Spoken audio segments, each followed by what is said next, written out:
자, 한편으로는 언제부터 우리나라 광복절이 이렇게 좀 여러 가지 씁쓸한 일로 얼룩지는 날이 됐나 싶기도 합니다. 이미 여러 해 전부터 광복절이 되면 항상 편이 갈라져서 큰 집회가 벌어지곤 했는데 이번 광복절에도 일부 또 보수 집회가 크게 열리기도 했습니다. 특히 코로나19 확산 우려에도 불구하고 이 대규모 집회가 열렸는데 이를 강행한 사랑제일교회 전광훈 목사 다들 알고 계실 겁니다.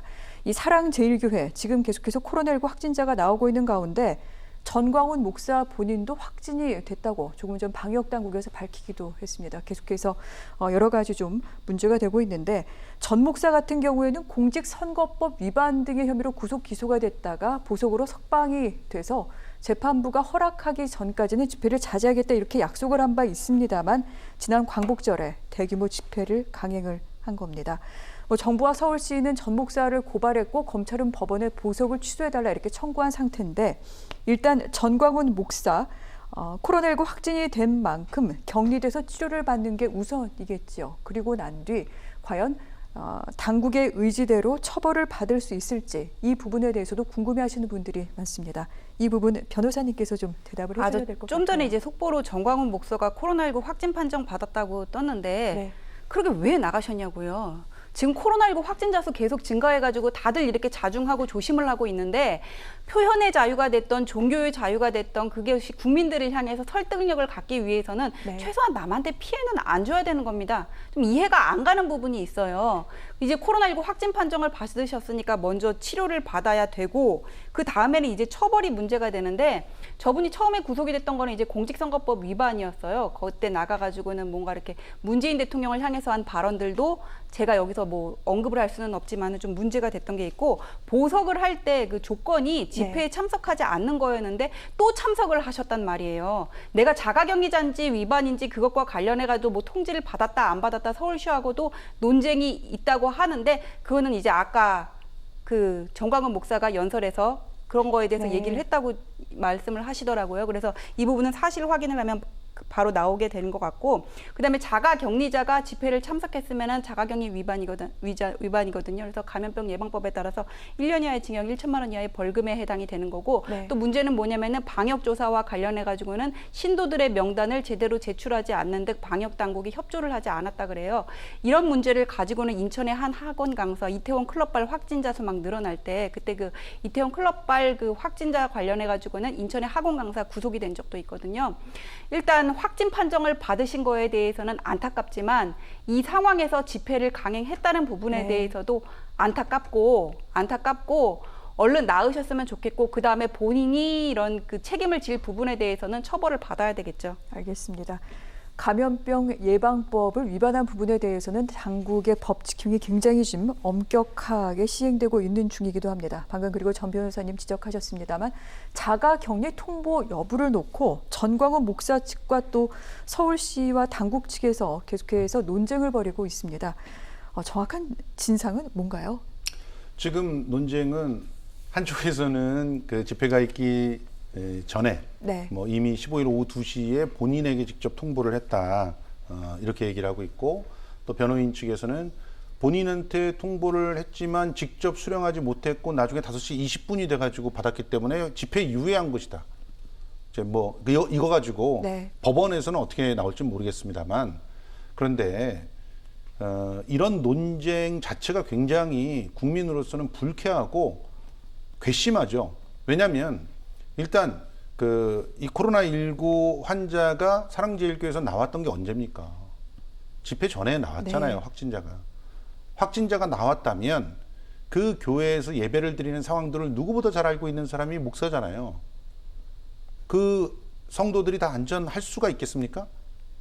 거기 지금 뭐 마스크 같은 건 안 해요. 그냥 겉으로는 방역 수칙을 지키는 것처럼 뭐 손소독제도 좀 비치하고 그랬지만 그냥 나와서 계속 그 마스크 벗고 다 하십니다.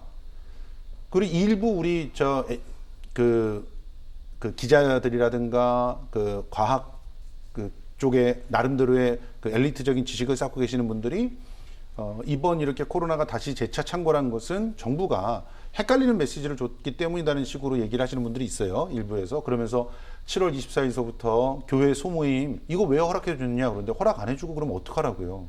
교회에서 지금 그렇게 압박을 하고 심지어는 뭐 민주당 내에 있는 그런 또 교회 열성적으로 다니는 그런 의원들 압력이 들어왔잖아요. 그런 상황에서 방역 수칙을 제대로 지킨다는 전제 조건을 내걸고 소모임을 허락해 준 거지 지키지 않고 맘대로 그렇게 뭐 그냥 마스크 다 벗고 다 서로 침이 섞이게끔 식사하고 이렇게 하라고 소모임을 허락해 준 게 아니잖아요. 그러니까 방역 수칙을 지키지 않는다는 상황을 그 자리에 참여한 사람이 누구보다 제일 잘 알고 있단 말이죠. 그러면 거기서 확진자가 나왔다 그러면 본인이 자가격리를 해야 되겠습니까? 안 해야 되겠습니까? 그건 초등학생한테 물어봐도 다 아는 사실이라고 보고요. 저희 김포의 맘카페 오셨다면은 정말 그야말로 영원히 격리돼야 될 그런 분이십니다. 그 엄마들이 자기 아이들을 지키기 위해서 지금 얼만큼 헌신적으로 정보를 찾고 그리고 얼마나 헌신적으로 방역수칙을 지키면서 막고 있는지 이분은 상상을 못 하실 거예요. 근데 이분은 자신의 정치적인 목적과 또 경제적인 어떤 그 이해관계 때문에 그분들이 다 병에 걸리든 말든 자신이 하고 싶은 대로 말을 하고 자신이 하고 싶은 대로 사람들을 선동을 했어요. 거기에 대한 책임은 단지 이 방역법에 의한 어떤 형사적 처벌과 구상권 정도가 아니어야 된다고 봅니다.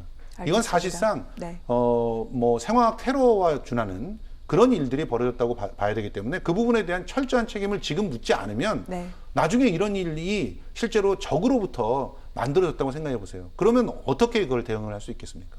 알겠습니다. 이 코로나 확산과 관련된 내용은 잠시 후 또 뉴스오늘 후반부에서 조금 더 자세하게 다뤄보도록 하겠습니다.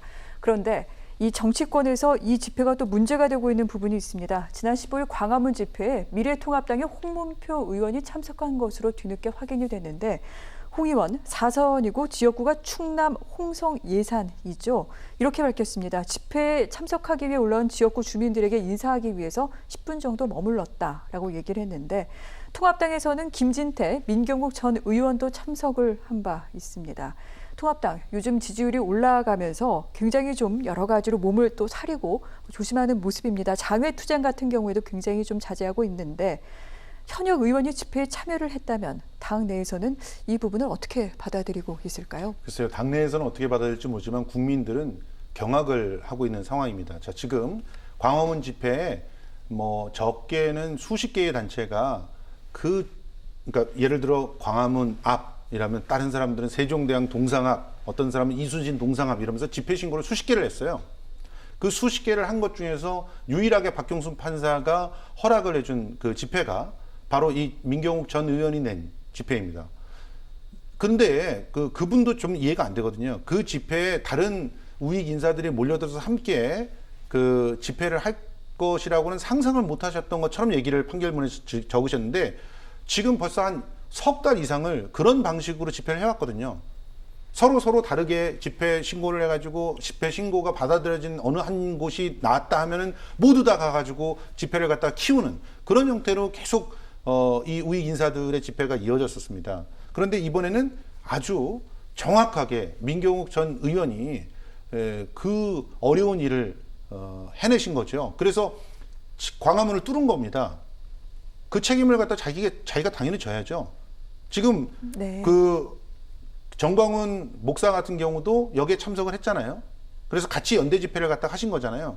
그러면 이 집회에 참여한 모든 사람이 지금 격리 대상자가 돼야 되는 상황입니다.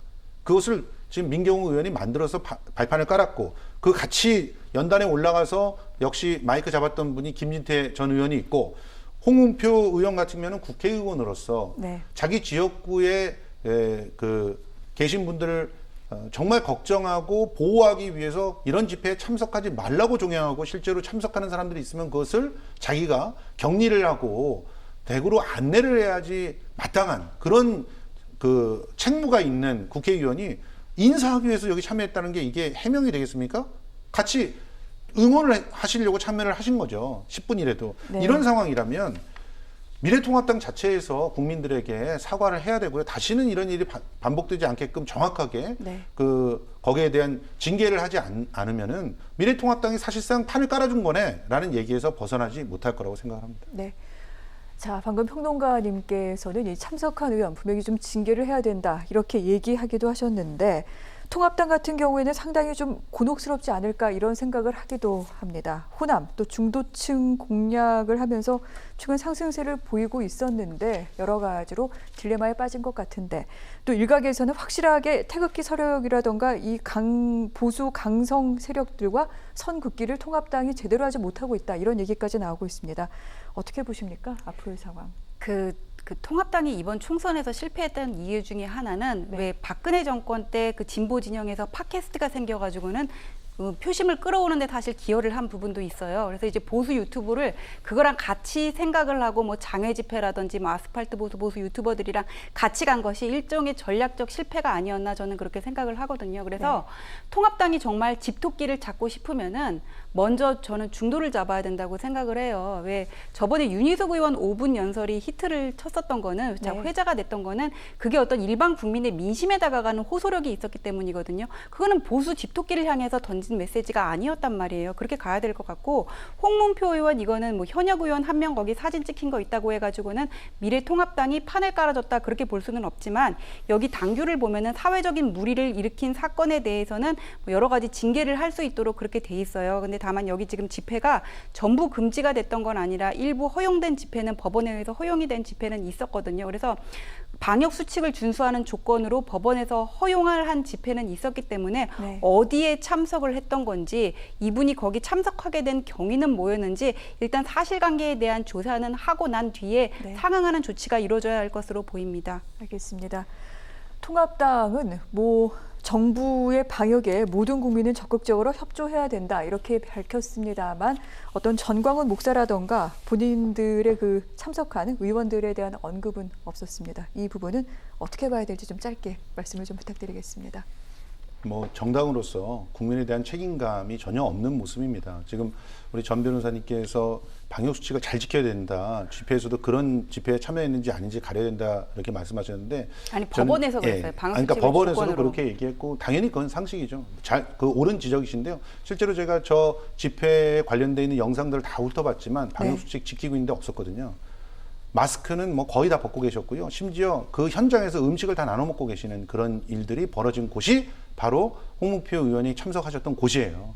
그렇기 때문에 여기에 대한 책임은 분명히 지셔야 되고요. 통합당이 이것을 모를 리가 없다고 봐요. 이런 식으로 그냥 뭉개면서 뭔가를 그냥 지나갈 것이다라고 이렇게 생각을 하시는 건 큰 오산이고 이런 식의 입장에 대한 어떤 분명한 책임과 선긋기가 없는 상태로 지나가시면 그만큼 또 지지율에도 영향이 생길 거라고 저는 생각합니다. 모를 리가 없다 그러는 건 그냥 추정이라고 보는데요. 그러시군요. 자, 중도층으로 외연 확장을 노리고 있는 통합당 입장에서 분명히 좀 곤혹스러운 상황만은 맞는 것 같습니다. 모쪼록 아무튼 이 같은 상황이 좀 더 엄중해지지 않기를 바라는 마음 간절하기도 합니다. 자, 두 분과는 여기서 인사 마무리하도록 하겠습니다. 고맙습니다. 고맙습니다.